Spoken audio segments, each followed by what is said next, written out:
Encore pour ta parole, merci pour ce qu'on a entendu. Ta fidélité, Seigneur. C'est vrai, s'élève jusqu'aux nuées et on ne peut pas mesurer la plénitude de ta fidélité, Seigneur.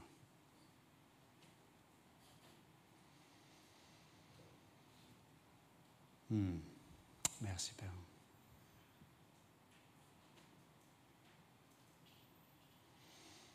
Aide-nous, Seigneur, à avoir un cœur qui puisse encore être émerveillé par ta splendeur, comme Corinne vient de le chanter, par tes œuvres qui sont admirables.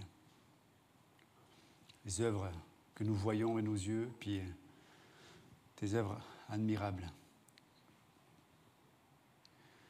qui se font dans le secret, dans les cœurs. Merci, Jésus.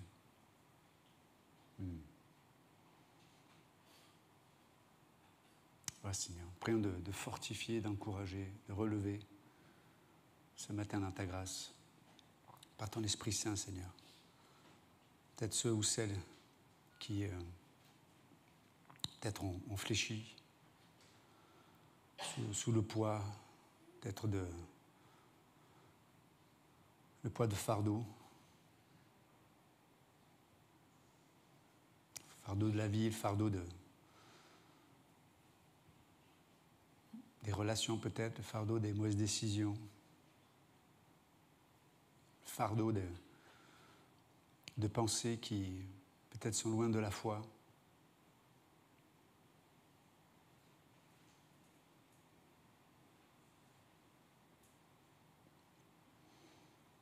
Mais merci Seigneur parce que nous pouvons nous placer à un endroit où tu fais une œuvre, où tu nous relèves, tu nous purifies, tu nous convaincs.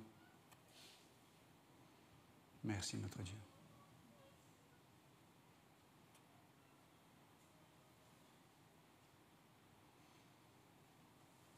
Merci Père.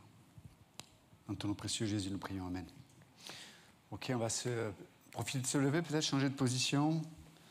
J'espère que vous n'avez pas trop chaud. Ceux qui sont proches de la clim vont dire on a trop froid. Ceux qui sont loin vont dire on a trop chaud.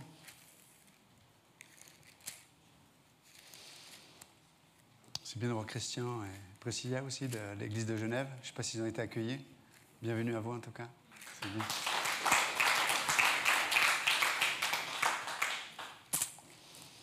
Ok, on est en train de finir notre étude du livre de la Genèse, chapitre 49. On va lire le verset 27.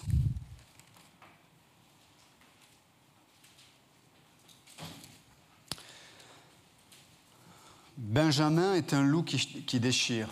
Le matin, il dévore la proie et le soir, il partage le butin.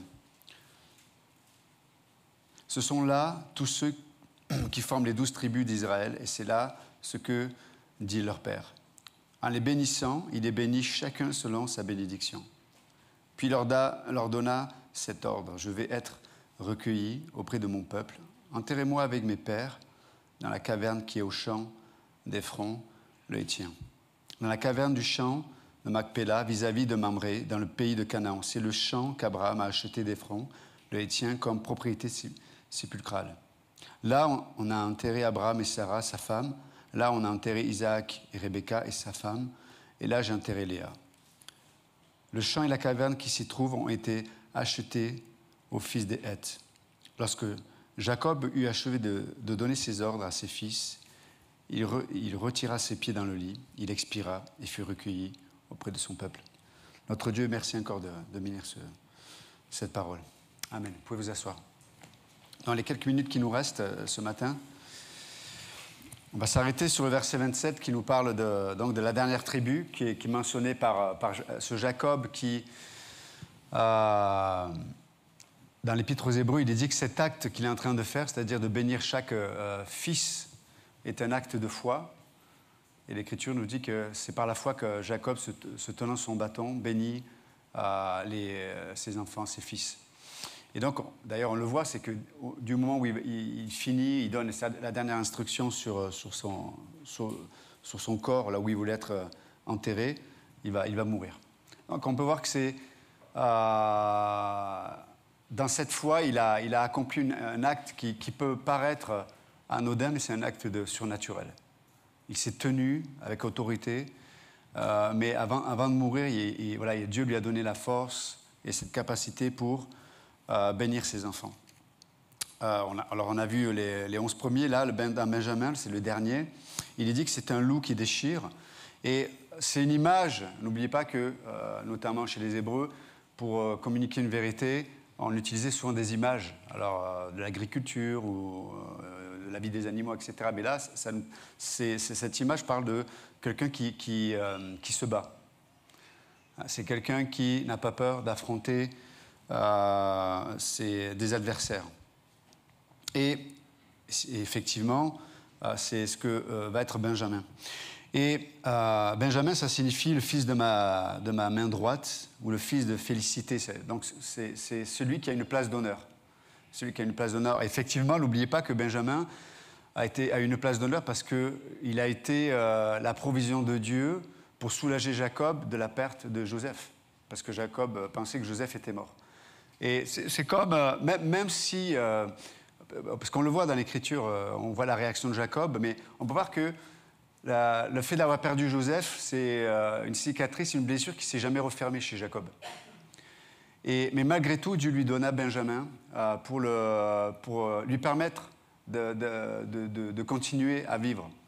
Et vous savez, des fois, c'est comme Dieu connaît nos capacités, Dieu connaît nos limites, il connaît quelque part aussi ce qu'on peut supporter ou pas. Et il y a toujours... parce qu'il y a des choses qu'on ne peut pas changer. Là, en l'occurrence, là, il pensait que Joseph était mort, mais on peut... Voilà, si des gens partent, des gens qu'on aime, des gens qui sont importants, qui comptent, on peut perdre la santé, et des fois, on ne peut pas la retrouver. On ne peut pas changer le passé, etc., etc. Et des fois, ce qui nous a impactés sera toujours gravé dans notre chair, quelque part. Et la question, c'est quelle place ça va avoir dans mes décisions, quelle place ça va avoir dans mes émotions, quelle place ça va avoir dans mes pensées, quelle place ça va avoir dans les relations que je vais avoir avec les uns et les autres, avec Dieu même.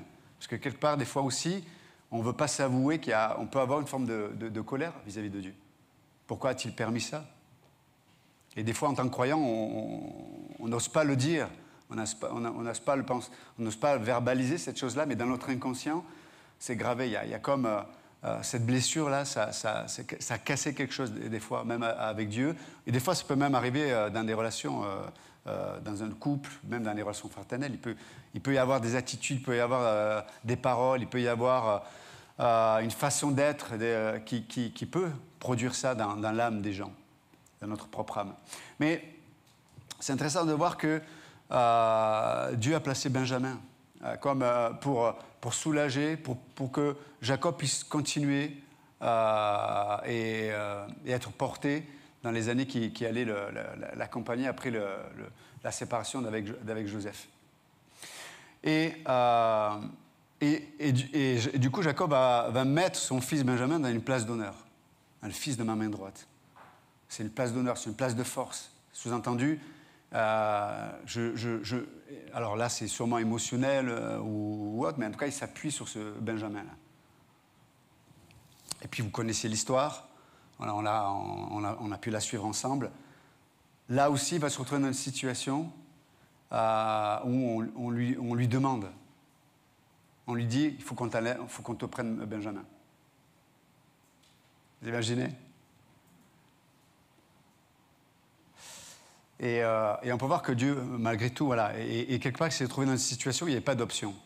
C'est soit ça, soit tout le monde meurt, de faim en l'occurrence. Et donc, vous connaissez l'histoire, et on sait que Judas, son frère, va se porter garant. Bon, bref, en tout cas, mais c'est intéressant de voir que Benjamin, c'est à une place d'honneur. Mais ce qui est intéressant, c'est de voir que, parce qu'il avait cette place d'honneur, parce qu'il avait cette place de confiance aussi, et ça, c'est vraiment important, c'est de voir que Jacob, parce qu'il avait ce regard sur Benjamin, il a mis en honneur, mais aussi l'honneur, ça parle de la confiance aussi.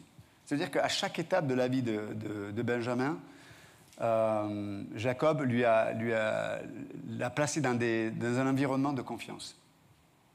Et donc, à chaque étape, il prenait... Parce que l'honneur, le fait d'être honoré, c'est pas juste... ça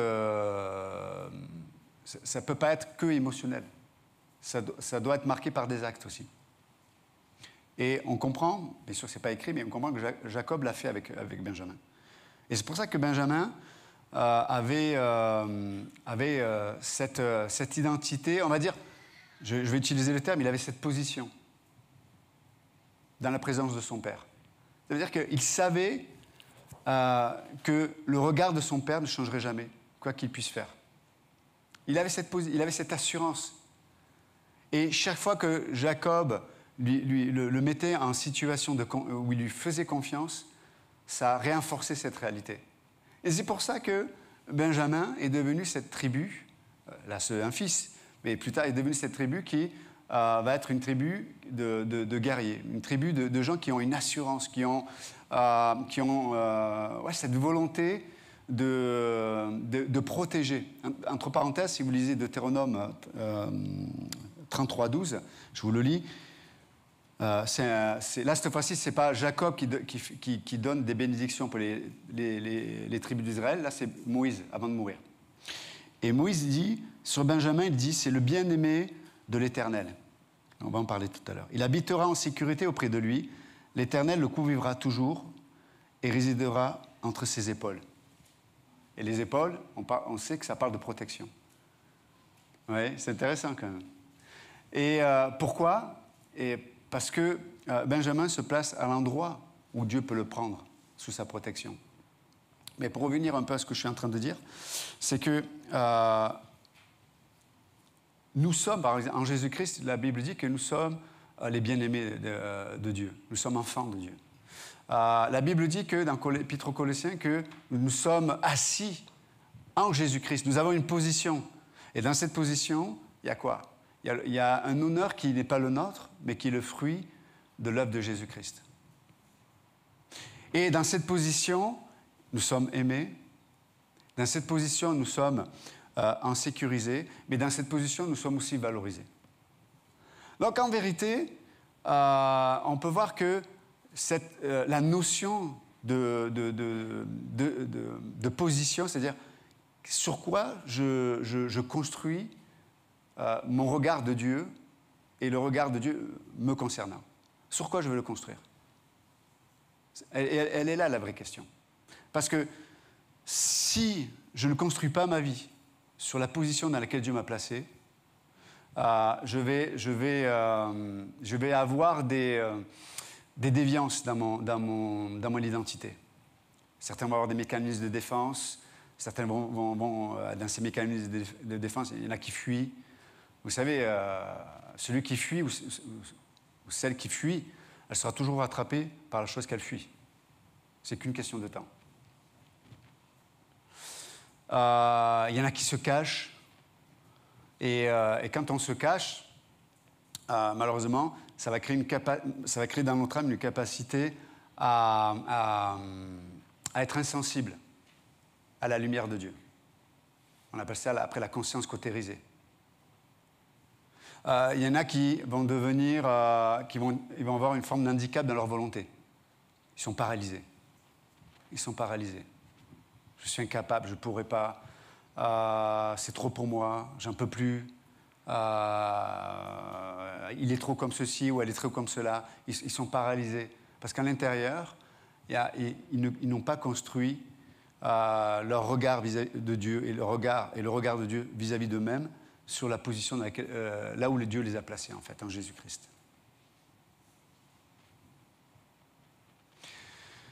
Et donc, ce qui est intéressant quand on regarde Benjamin, c'est que lui, il a été construit dans sa position. Jacob l'a accompagné. Jacob, donc je lui dis, lui donnait des... Et c'est pour ça que c'est tellement important aussi dans notre vie avec Dieu, de ne pas simplement avoir la connaissance. Il y a 3 choses qui sont nécessaires pour avoir la maturité. Il y a la connaissance, la conscience et la volonté. Et tu dois avoir les 3. Si tu as que, par exemple, si tu as que la connaissance et la conscience et pas la volonté, on appelle ça un paresseux. Pas l'animal, hein, mais pas si, quoique. Si tu as que, je ne sais pas, si tu as que la conscience et la volonté, mais pas la connaissance, tu es un ignorant, en fait. Et si tu as que la volonté et la connaissance, tu n'as pas la conscience, donc tu es en dehors de la plaque. T'es jamais présent, ou en tout cas, tu n'as pas la bonne pensée ou la bonne attitude dans le moment présent. Tu es toujours en décalé, tu es toujours en décalage. Donc, on a besoin d'être enraciné dans ce que Dieu nous propose. L'amour de Dieu et être valorisé. Et c'est pour ça que je finis ma pensée, c'est pour ça que dans le corps de Christ, Dieu nous place dans des engagements, des actes. On va nous faire confiance. On dit, tiens, tu ne pourrais pas faire ça. Et on dit, ah, tiens, pourquoi pas. Et ça renforce, ça devrait renforcer notre position en Jésus-Christ. Tiens, purée, on me fait confiance pour ça, je sais pas moi, pour m'occuper dans l'école dimanche d'enseigner les enfants, quand c'est le temps, il y en a qui s'occupent de la sono, c'est pas évident d'être à la sono, personne ne nous voit, quand on marche bien, tout le monde nous voit, quand ça marche mal, quand on nous entend. Il y en a qui vont venir chanter, il y en a qui dans l'ombre font le ménage et puis ils font tout leur cœur, ils se réjouissent. D'ailleurs, s'il y en a qui sont disponibles, on a besoin, je pense aussi, de gens. Je dis ça comme ça. Mais c'est vrai que mais ça construit notre identité. Parce que, par exemple, je fais le ménage et puis il y a quelqu'un qui va venir me dire « Oh, waouh, hey, merci, wow, merci d'avoir pris ce temps. » Et tu sais, on est édifié dans le ministère dans lequel Dieu nous place, il y a l'encouragement, il y a de l'édification. En fait, mon engagement intérieur vis-à-vis de Dieu va se retrouver parce que je m'engage, je veux le dire comme ça, parce que je m'engage dans la foi, pas juste pour être reconnu par les gens, mais parce que je m'engage, parce que je veux vivre quelque chose avec Dieu. En fait, le corps de Christ va être un miroir. Va être un miroir. Et du coup, je vais être édifié, je vais être encouragé. Tu sais, le corps de Christ va matérialiser quelque part ce que Dieu dit de moi. C'est pour ça que c'est tellement important, l'édification. Vous savez, bien sûr qu'on parle d'intimité avec Dieu, on parle de vie profonde avec Dieu, mais souvent, dans plein de domaines, c'est très abstrait. Tu vois, j'ai une relation avec Dieu, mais il y a plein de sphères dans ma vie, c'est pas forcément la réalité. Et il y a des domaines où, oui, j'ai une maturité, où je vis une intimité avec Dieu, mais il y a des domaines où je n'ai pas de maturité. C'est comme les gens qui font de la musculation, ils travaillent que l'eau. Tu les vois, ils ont un pantalon, tu dis « Waouh, il est costaud, etc. » Puis le pantalon, il a un short, tu dis « Ah, mais il ne va pas se casser une jambe comme ça, qu'est-ce qui se passe ?» Je ne savais pas qu'il y avait des frites comme ça, qui se promenaient dans la rue. Mais on voit qu'il y a comme un déséquilibre. Il y a un déséquilibre. Mais il ne faut pas se leurrer. Dans notre vie chrétienne, on est un peu comme ça. Il y a des domaines où on a pratiqué, on vit quelque chose, on a une maturité. Et il y a des domaines pas. Et c'est pour ça qu'on a besoin d'être placé dans des endroits où on va pouvoir muscler certains muscles. Parce que des fois, on va se retrouver dans des situations de la vie ou des circonstances où, en fait, les gens pensent qu'on est mûr, les gens pensent qu'on est capable. Et donc, on va nous placer à un endroit. En fait, on n'est pas mûr encore, c'est pas encore le moment. Et on va se faire mal. Et puis là, on va être déçu des gens, on va être blessé, et puis, etc., etc. Et on n'aura pas la capacité de penser avec Dieu concernant les gens. Parce que c'était pas le moment. Donc, c'est pour ça que c'est important d'avancer étape par étape. Et Jacob a fait ça avec Benjamin. À chaque étape de sa croissance, il le plaçait dans son amour, il le valorisait en lui faisant confiance. Tiens, prends-moi le verre, là, amène-le-moi. Ça paraît rien, mais l'enfant se dit, waouh, je suis valorisé, il me fait confiance. Et s'il casse le verre, c'est pas grave, il y en a d'autres. D'accord ? Sauf que des fois, il y a des parents qui ont bien commencé, ils vont faire confiance, mais si ça se passe mal, Eh, tu vaux rien, t'es comme ton père, je te l'avais dit. Aïe, aïe, aïe, aïe. Comme ta mère. Non, il faut servir tout le monde. Hein. La parité est indispensable aujourd'hui. Mais, et en fait, donc à chaque étape, il faut prendre le risque. Tu vois, dans le corps de Christ, on doit apprendre à chacun à sa mesure.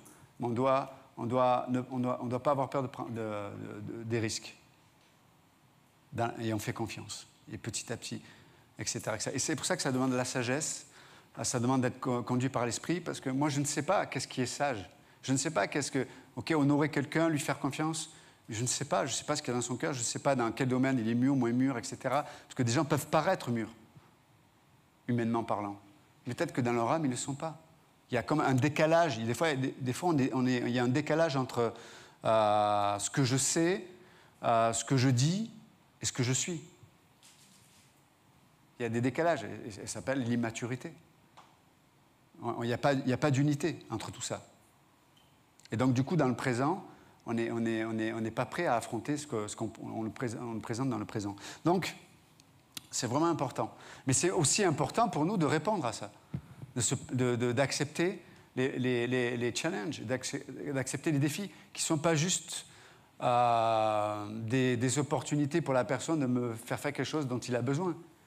Mais dans le corps de Christ, j'espère que ce n'est pas ça la motivation, dans le corps de Christ, c'est de placer la personne dans une dynamique où il va se trouver face au miroir de la valorisation, de la confiance. Tiens, je te place là, je te donne ça. Et du coup, tu prends confiance. Et quand il va y avoir... Et c'est pour ça que quand Benjamin va être grand, et quand la tribu de Benjamin... Ils vont être ceux qui vont être les connus pour leur assurance, leur vigueur dans le combat. Ils vont avoir la victoire sur leurs ennemis, mais comme on l'a lu là, ils vont avoir une victoire totale sur leurs ennemis, mais en plus, ils vont ramener le butin pour les autres. Ça veut dire que leur victoire n'est pas que pour eux. Leur victoire, ils vont partager leur victoire, ils vont partager leur maturité spirituelle, ils vont partager quelque part ce qu'ils vivent, mais pour enrichir les autres. C'est ce que va faire la tribu de Benjamin. C'est quand même intéressant. Et ça, c'est le point important, c'est pour ça que je vous ai lu Deutéronome 33. Ce qui est intéressant, c'est de voir que Jacob, en faisant ce qu'il a fait avec son fils Benjamin, il a placé sur un terrain où c'était un tremplin pour que Benjamin puisse être agréable aux yeux de Dieu. C'est-à-dire que Jacob lui a donné une position, lui a donné un amour, lui a donné et l'a valorisé. En le faisant, Benjamin avait cette assurance de rentrer dans les défis qu'il était devant lui. Mais en rentrant dans ces défis avaient un objectif plus élevé que le défi lui-même. Et c'était quoi l'objectif le plus élevé? C'est de plaire à Dieu. De rentrer dans une vraie intimité avec Dieu. C'est pour ça que dans Deutéronome 33, quand Moïse, avant de mourir, donne une bénédiction par rapport à Benjamin, il dit « le bien-aimé de l'Éternel ». Il faut savoir que c'est dans les limites du pays donné à la tribu de Benjamin que va être construit le temple. C'est intéressant quand même. C'est-à-dire que Dieu va prendre plaisir à mettre sa présence dans le pays où Benjamin, la tribu de Benjamin, est responsable. C'est quand même incroyable. Et c'est ce que Dieu veut nous faire vivre aussi. Renforcer la position en Christ, aimer, valoriser. Ça va ensemble, parce que quelqu'un peut me dire « je t'aime », mais on a besoin d'être placé à un endroit où on va se sentir aimé, valorisé. Vous comprenez la différence?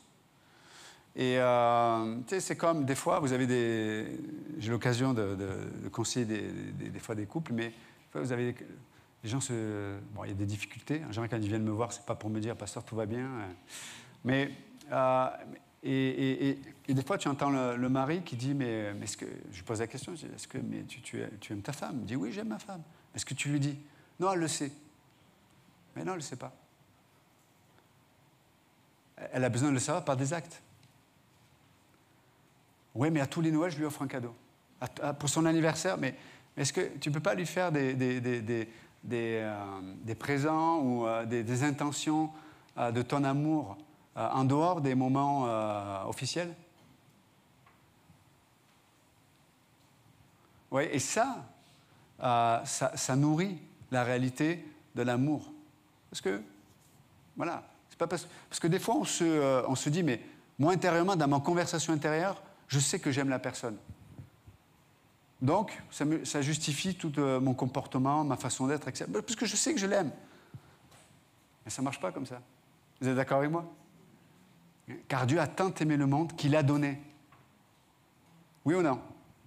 Car Dieu a tant aimé le monde qu'il a donné son Fils. Donc, si j'aime quelqu'un,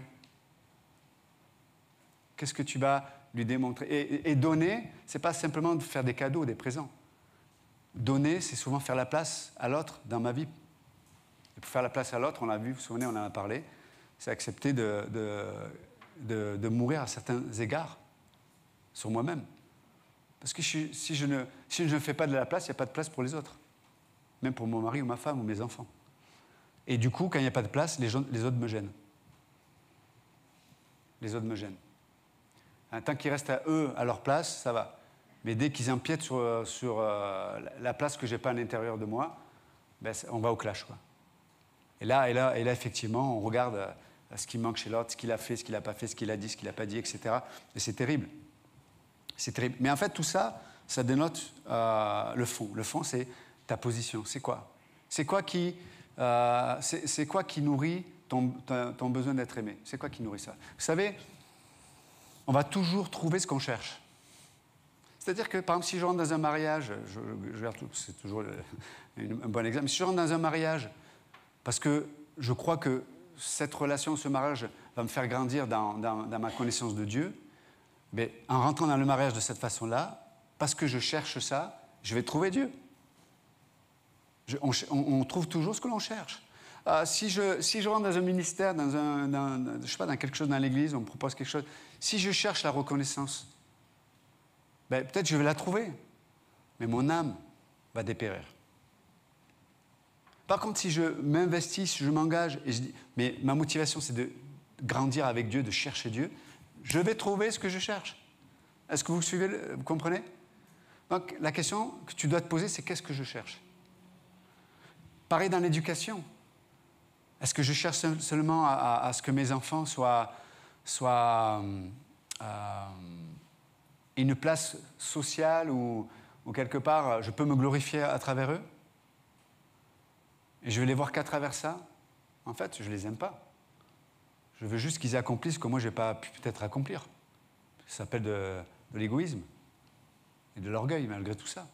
Non, dans l'éducation, c'est pareil. Ce que je cherche, je vais le trouver. Si je cherche à travers la vie de mes enfants, si je cherche à leur faire rencontrer Dieu, si je cherche à moi-même grandir dans l'éducation, ben ensemble, on va trouver Dieu. Et ça, mes amis, les enfants, c'est ce qui va marquer leur âme. C'est un dépôt qui est éternel. Parce que quand tu cherches Dieu, qui est éternel, tu sèmes des choses éternelles. Quand tu cherches des choses temporelles, tu vas récolter des choses temporelles. Donc, peut-être autant de questions-réponses tout à l'heure, on parlera de juste ce que dit après Jacob avant de mourir. Enfin, l'Écriture nous dit que dans le verset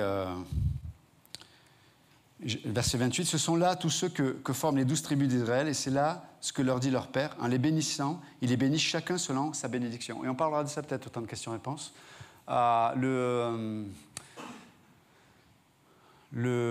Qu'est-ce qui nourrit l'effet de causalité?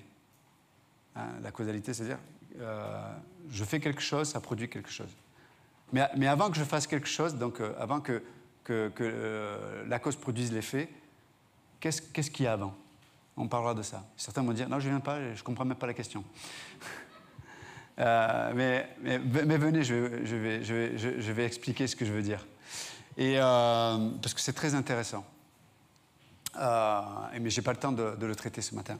Mais je vous encourageais ce matin. de la part de Dieu. Placez-vous toujours à l'endroit où Dieu va renforcer la réalité de votre position. L'amour, la valorisation, parce que c'est ces deux choses qui vont te donner la capacité de rentrer dans ce que Dieu a préparé pour toi. Comprenez? Et la quatrième chose, du coup, que ça va produire, c'est que quand tu rentres dans ce que Dieu a préparé pour toi, ce que tu vas récolter, ben, ça va t'être donné pour enrichir les autres. Et ça, c'est vraiment... Donc, tes victoires, ce ne seront plus tes victoires. Ce seront notre victoire. Notre victoire. Et du coup, ça va produire de la douceur, ça va produire de la patience, ça va produire de l'amour, ça va produire un regard qui fait que, au lieu d'être dans la critique, d'utiliser notre langue pour, etc., non, on va encourager, on va édifier. On va racheter le temps dans le sens qu'on va accepter des fois de prendre le temps alors qu'on n'a pas le temps pour quelqu'un, par exemple, etc., etc., etc. Mais parce qu'il y a eu des victoires à l'intérieur. Il y aurait plein de choses à dire, mais je n'ai pas eu beaucoup de temps ce matin, mais juste, je crois que c'est encourageant. Et si Jacob a pu le faire, on a plus que Jacob. Vous vous souvenez quand Jésus dit, ici, il y a plus que Abraham, il y a plus que... Non, on a Jésus, on a sa parole. Donc, c'est pour ça que je vous encourage vraiment à entendre, réentendre et d'arriver à une réponse du cœur qui correspond, qui nous amène à connaître, dans le sens des Hébreux, c'est-à-dire de faire un avec la chose, de connaître ce que l'on connaît, ce que l'on sait. On sait beaucoup de choses, mais des fois on ne fait pas un avec la chose. Il n'y a pas d'intimité avec la connaissance. Et du coup, là aussi, on est décalé dans la réalité qui va nous être proposée. Donc, voilà, que Dieu puisse nous faire grandir là-dedans. Et ce qui permet de pouvoir associer ce que je sais pour que ça devienne ce que je suis, c'est encore une fois, c'est quoi? C'est d'avoir été enraciné dans la position dans laquelle Dieu nous a placés. Nous sommes aimés et dans la proximité de la relation que Jacob avait avec Benjamin, il a été valorisé. Ça demande de la proximité. La proximité dans le corps de Christ. La proximité dans le besoin des uns des autres. La proximité pour s'encourager, pour s'édifier. Parce que nous sommes le corps de Christ. Vous comprenez? Non, il y a la proximité de ce que je vis avec Dieu, mais il y a des domaines que je ne peux pas, où je ne peux pas rencontrer Dieu sans passer par le corps. Et il y a des domaines que le corps ne pourra pas me proposer, où je vais devoir rencontrer Dieu seul. Ça va de pair, en fait. Donc, c'est pour ça que vous vous souvenez, Paul dit dans Éphésiens 3, avec tous les saints, c'est à travers la communion de tous les saints que nous puissions comprendre quelle est la hauteur, la profondeur, la largeur de l'amour de Dieu en Christ. La position. Vous comprenez? Valorisation. Et action. Action. OK? Allez, Seigneur, merci pour ta parole ce matin. Voilà ce qui venait de toi, Père. Que ça puisse pénétrer notre âme, nos cœurs. Si quelqu'un ce matin ne connaît pas Jésus-Christ, vous pouvez ce matin juste lui dire, voilà, Dieu, je suis là dans cet endroit, j'ai entendu parler de toi peut-être pendant des années, peut-être c'est la première fois, mais ce matin, j'ai cette conviction que tu existes, cette conviction comme on l'a entendu ce matin, même si je n'ai pas tout compris, que tu m'aimes et que tu m'as aimé à un point où tu as choisi de mourir pour moi. Et ce matin, je veux te donner mon cœur. Je veux te connaître. Et si ce matin, vous avez juste fait cette démarche de dire à Jésus juste, voilà, je te donne mon cœur, ma vie, sauve-moi. Je veux devenir ton enfant. Je veux pas être séparé de toi, dans cette vie présente, mais dans celle à venir. Parce que la Bible dit clairement qu'il y a un ciel, un paradis, mais il y a aussi l'existence d'un endroit qui s'appelle la géhenne, les temps de feu, là où il y a la séparation et la souffrance éternelle. Et le cœur de Dieu, c'est que personne n'y aille. Donc ce matin, vous pouvez juste remettre votre cœur à Jésus-Christ. Et peut-être ce matin, vous êtes croyant déjà, certains peut-être pensent être croyants, peut-être vous êtes nés dans l'Église, vous êtes là depuis longtemps, et peut-être que vous n'avez jamais connu cette intimité avec Dieu.